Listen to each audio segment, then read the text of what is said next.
The following is a presentation on the UFSN network. Welcome to the UFAFL Nation. Greetings and salutations. Welcome to episode 2 of UFAFL Nation. I'm your host, Michael Skrzyniak. You can follow me on Twitter at MichaelSKRZ. And joining me today, Director of Scouting for UFF Sports, Jamie Thomas. You can follow him at Jamie Thomas TV. Jamie, how you doing today? Skriz, great, man. Happy to be aboard the second episode of your of this wonderful show. So thanks for having me. Not a problem. I'm actually glad to have you today because we just finished another big weekend in UFAFL with the rookie auction draft. So as Director of Scouting, maybe you can just explain to the people, like, why do you guys need a Director of Scouting for a fantasy football league? Yeah, that's a question I ask myself every day. So the best part of it was this is our one and only rookie auction, the way it was set up this year. And to answer your question is, I didn't really have a big part of the rookie auction this year, but where I come into play here is our futures auction, which is where UFAFL franchises can repopulate their rosters with these future stars of tomorrow, college football stars we're talking about. So coming up on September 11th, it will be our futures auction, and I recently put together a 96-player list, 64 players from the 2022 draft eligible list and 32 players from the 2023 NFL draft eligible list. And those 96 players will go into an auction, and that's where our scouts and GMs will bid on these players that will one day play in the UFAFL, of course, the National Football League. And these players who will be purchased by scouts, I guess the best way to put it, so Spencer Rattler is probably the front runner for the Heisman Trophy this year in college football, Oklahoma quarterback, all kinds of potential with him. You know, the scout could buy him for $1,000 and then auction him off because Trevor Lawrence went for $8,500. So the reason why I'm around is to find these great players, put them up on a list, and then our scouts purchase them, and then we'll eventually auction them off to the owners of the 32 teams of the UFAFL. UFAFL. We'll get to that eventually, right? Yeah, Spencer Rattler looking to become the next Baker Mayfield or Jalen Hurts. Right. Before we get into the rookie auction draft this week, we might as well talk about the breaking news that's happened in the NFL. I guess the biggest news that we've had the last couple of days was the injury to Ravens running back J.K. Dobbins. Now, this is following an injury he suffered in the final preseason game against Washington this past weekend. Some people questioning whether or not he should have even played. Weird little trend here going on, though, with running backs going down. You have Cam Akers getting hurt, Travis Etienne now out for the season, and now J.K. Dobbins. This is why we try to tell people who do home leagues, do your draft as late as possible. Wait till Labor Day weekend. Wait till after preseason, because if you drafted Dobbins 2 weeks ago in like the third round, you might be pretty screwed if you don't have any decent running back depth.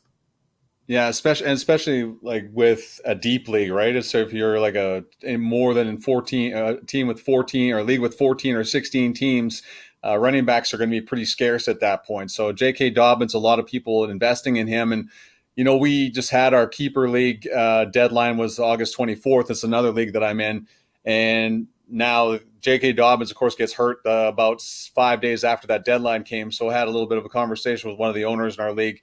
And I get it. Like you, especially at the running back position, right? you want this to work out a little certain way. And, you know, it causes problems with the way you plan your franchise. So these three running backs, and of course, Cam Akers got hurt in training camp. So that really screwed a bunch of teams. So for three of these guys to go down already in the preseason, it is very good point by anybody to have your draft as late as possible, and hopefully that works out better that way. And specifically with the shorter preseason and that final game, we don't usually see starters play, but because the NFL has cut back on the preseason from 4 to 3 games, you know, John Harbaugh felt that he could get his starters in there and nothing's going to, you know, you're crossing your fingers, nothing bad's going to happen. But I could totally empathize with anybody that has their draft a little bit earlier than that final preseason game. But again, it's probably best that anybody has their draft and their keeper set up a little bit later, as late as possible.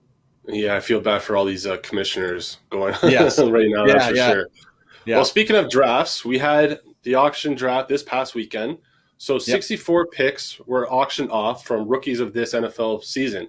So the top 10, we had Trevor Lawrence, Kyle Pitts, Trey Lance of the Niners, Najee Harris, Javonte Williams, running back for the Broncos, Devonta Smith, Jamar Chase, who I thought went a little bit late, Trey Sermon, Jalen Waddle, and then Eli Moore of the Jets. Some surprises there. I'm kind of surprised that Justin Fields, the Bears QB, wasn't drafted here in the top 10.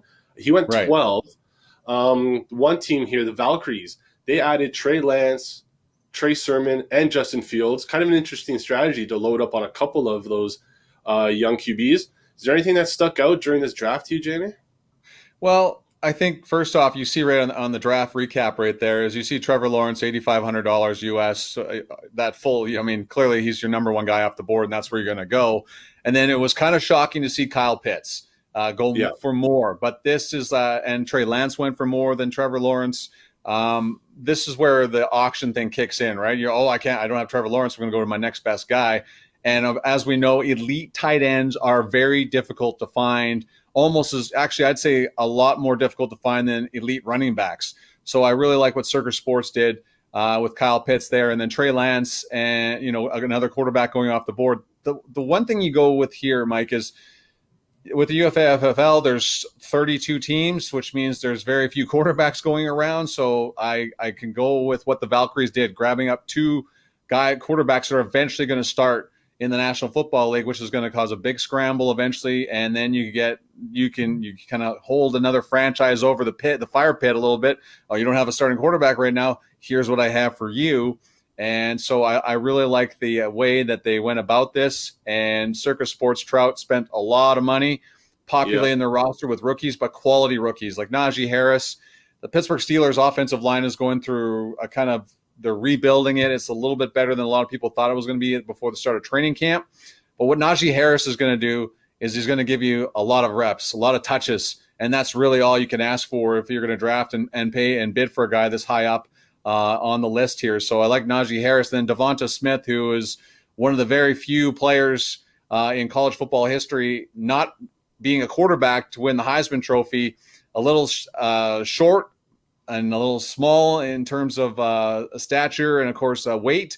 But Devonta Smith, whenever the ball gets in his hand, the Philadelphia Eagles are going to have a lot of fun trying to figure out how to get the ball in his hands, and I'm sure they will figure that out as the season wears along. So that's what really stood out to me is where Kyle Pitts went and how much it cost to get him, and just the amount of money that was spent in this inaugural and probably actually will be the only rookie auction, because it'll be futures auction going forward from here. Yeah, well said. Like I said, like rookies are getting more reps, I find, over the last couple of years. Like especially the rookie wide receivers seem to be taking an earlier jump in production. We're used to seeing them in years past maybe take that year 3 to year 4 step. Now it's like guys are hitting year 1, year 2. Like year 2 seems to be like the jump now to superstardom. So to get a stud like a Devonta Smith at 6. Like, it could definitely pay off down the road, because he's really the only guy they really have in Philly. Jalen Reagor, last year's first-round pick, like, he might be something, but, like, he doesn't look like the number one right now. Like, they have Dallas Goedert, Miles Sanders, but, like, as a number one option for Jalen Hurts, I really like Devonta Smith there at 6. We can move to stock up, stock down, Jamie, because I actually wanted to talk more about Trevor Lawrence, because he was actually my stock up going into the season. Now, the ETN injury obviously hurts that offense as a whole. But when I looked at Trevor Lawrence this past weekend against the Cowboys, like 11 for 12, 2 TDs, I just think like the Jaguars defense is going to be bad. Like they're super young. They're in a decent division against the Colts, the Titans. They're not going to win a whole lot of games. And right now in like standard leagues, he's being drafted as like the QB 15. He could run. He's going to get volume. They're going to need him to pass. He has some decent options out there. Laviska Shenault. I know Marvin Jones Jr. is kind of dealing with an ailment right now, but he's a good option. They have DJ Shark, who's proven to be decent in fantasy in the past. What do you think about Trevor Lawrence's rookie season? Like, do you think that he can live up to this Andrew Luck billing, or do you want to see what happens with like Urban Meyer and like this shoddy O-line? Like, what's your read on Trevor Lawrence going into this season? Well, I just clearly when somebody, they were trying to find holes in Trevor Lawrence leading up to the NFL draft. He was hands down the number one pick. There was no question about it. There was no debate. The best prospect at that position since Andrew Luck, as you mentioned there a little bit earlier. But I think what people forget when camp starts, it's a whole new system that Urban Meyer's putting in. You're bringing in new offensive linemen, and you have this short window to get these guys ready for the regular season. So Trevor Lawrence, of course, is not going to light it up right away in those first 2 games, and people are mumbling a little bit. But, man, you've already mentioned 3 great players that he can get the ball in the hands of. And then on top of that, James Robinson was fantastic and a surprise for everybody last year in terms of fantasy for his numbers that he put up. So Trevor Lawrence, hands down, there's anybody that is questioning him being the first overall pick in any situation, I think is a little silly. And to your point, the Jaguars defense is still a work in progress. Yes, the offensive line is a work in progress, but they're going to be trailing a lot. Therefore, Trevor Lawrence is going to be airing it out a lot in the second half of football games this year. I think he's a little bit higher than 15 this year, and we'll finish there. So he has a great future in front of him. The Jaguars spent a lot of money in fixing their offensive line. Yes, he was under fire a lot through the preseason, but as this system gets put into place and people get more comfortable, Trevor Lawrence is going to get more comfortable, and therefore those numbers are going to go up. So I appreciate what you've done here. He should be stock up. There should be no question about this whatsoever. Trevor Lawrence is the number 1 quarterback in fantasy football in terms of rookies this year, in my opinion.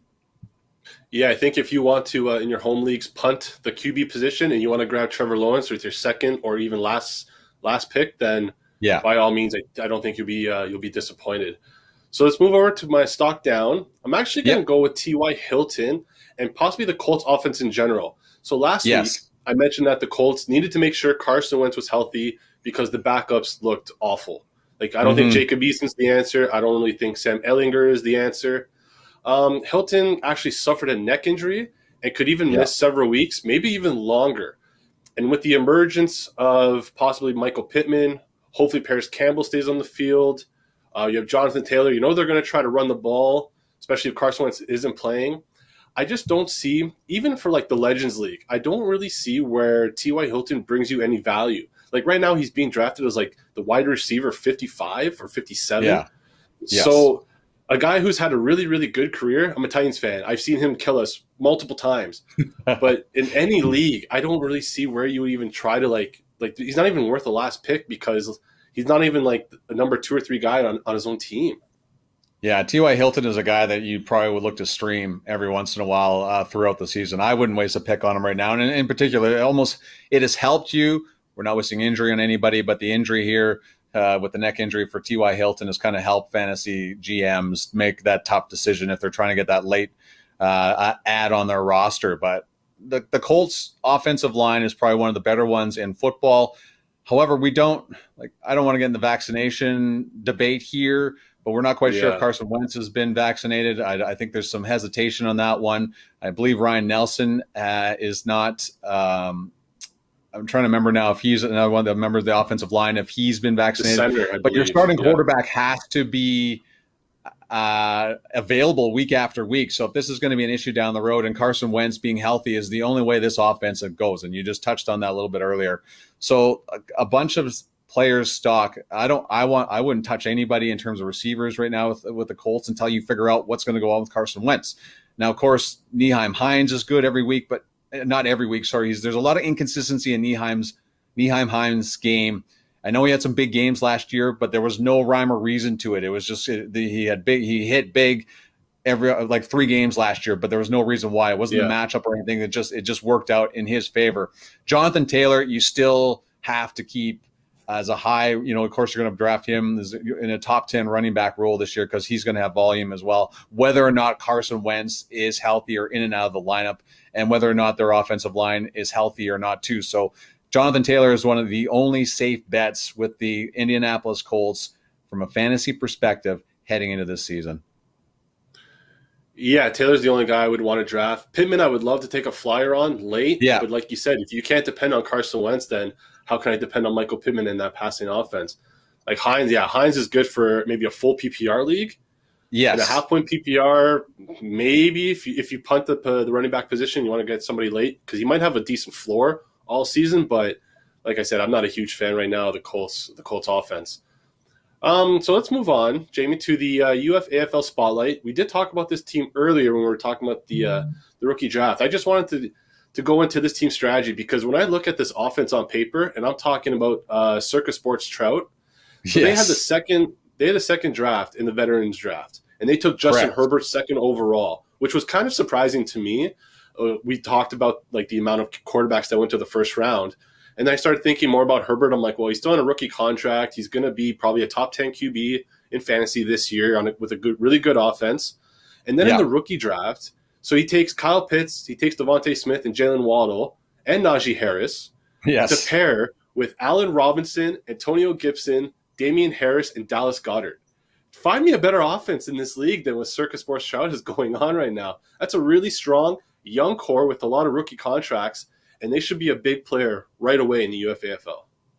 Yeah, almost. And their draft setup on the veteran draft day their war room was fantastic. We just had a little bit of audio issues, but man, the most impressive draft room that I saw on that day. And yeah, you go back to Justin Herbert going second overall. That was a surprise to me because you just think of all the other guys that could have went there. But there is some logic there. Justin Herbert had a great rookie season. They've beefed up their offensive line. Clearly, there's options there all over the place for weapons. Austin Eckler, Keenan Allen. I can go down the list of what they have to offer. Mike Williams. There are plays to be had and opportunities all over the place for Justin Herbert, too. So I don't think he's going to have any sophomore jinx. So I appreciate why they went there. I also appreciate the building of that roster and with the rookie contracts, right? You're going to have these guys on your roster for a very long time. The UFAFL is a salary cap compliant league, so some tough decisions have to be made, but those decisions won't have to be made for a significant amount of time with a lot of players on rookie contracts. So Antonio Gibson, I don't think enough is being said about the Washington football team right now with the addition of Ryan Fitzpatrick, a good offensive line, and a stellar defense. So we've all seen what Fitzmagic can do wherever he's played this year. So that's only going to rocket the value of Antonio Gibson this year. And Dallas Goedert and Kyle Pitts is your tight end. Yeah, it's, to me, man, that's one of the best offenses in this league right now. And they paid the price for it, certainly in the rookie auction. But it's in long term, this is a powerful franchise for years to come, in my opinion. Yeah, I wonder if this type of roster management kind of builds a foundation in the UFAFL, because if you're going to have all these offensive studs on cheap contracts, you might as well take the rest of your salary cap and go buy the really good defensive players, because it's obviously harder to find that defensive depth, especially if like, because how many of us watching football are paying attention to like the backup linebackers or like the free safety on the Jacksonville Jaguars. So if you can spend like their running backs combined might make maybe $5 million on this squad. So then go spend $20 million on a Myles Garrett, for example. Go get your sacks. Go get your interception guys. So I really like what Circus Sports Trout is doing, and I think the league better watch out for these guys. I haven't seen their full roster as of yet, but with that offense, man, I'd be shocked if they're not in the top of the league real quick. Yeah, that's like that was the one part with UFAFL is I found myself reading through fantasy magazines for offensive line for the first. Clearly, you pay attention to it a little bit because of what each player behind that offensive line does. But now more than ever, you do have to pay attention to that. And then individual defensive players, like I'm in a couple of leagues where you have one player. Now you're starting to pay attention a lot more, and clearly with the rookie, the futures auction. You load up a lot in my top 96. It's clearly about, I think in 2022, I went heavy in offensive players. And that's really what you have to do anyways. But then you start paying a lot more attention to linebackers that are around the ball at all times, corners that are good at tackling, and on top of knocking passes down, intercepting passes. And then you want to know, where does the edge rushers play in this whole league right now? Because they're not going to get the tackles, but those sacks are so important. Quarterback pressures, quarterback hits, that all plays a role in this league. So now you're paying a lot more attention to that than you had in past years. Yeah, I think Chase Young went in the 210 spot in the veterans draft, and a rookie on that rookie contract, he's going to be a high sack guy and a really good defense. So like, Yeah, this league is so unique with the way you can build your roster and manage everything, managing the cap. It's been a wild ride, man. I'm still trying to study through. Like, it's so hard to study through all this. I know the guy that you and Andy put together, like with all the rules and the scoring settings. This is going to be a fun year, Jamie. And thank you so much, man, for joining me for the second episode of UFAFL Nation. I know it's going to be fun. I know we'll have you back again. And can you promote the draft coming up again? The prospect Rookies draft? auction, or sorry, the futures auction. Yeah, it comes up on September 11th. It will be at 3 p.m. Eastern time, noon Pacific, and it just like you're bidding on players, and scouts have to be ready for this and all prepared for it. And so September 11th, it's kind of perfect timing because it allows a couple of weeks of college football to go by, and then allows our GMs and scouts to see exactly the players that I've listed in the top 96, what they're capable of. And clearly Spencer Rattler and Sam Howell, quarterback for the North Carolina Tar Heels, will be showing what they can do. And of course, you're always watching Alabama because they're just loaded with draft eligible players. So just to hype these guys up a little bit and get some conversations going. So September 11th, it's the futures auction. Looking forward to see what our general manager and scouts are going to be having in store of who's going to go highest and what the value is going to be at that point. So appreciate you having me on the show for sure.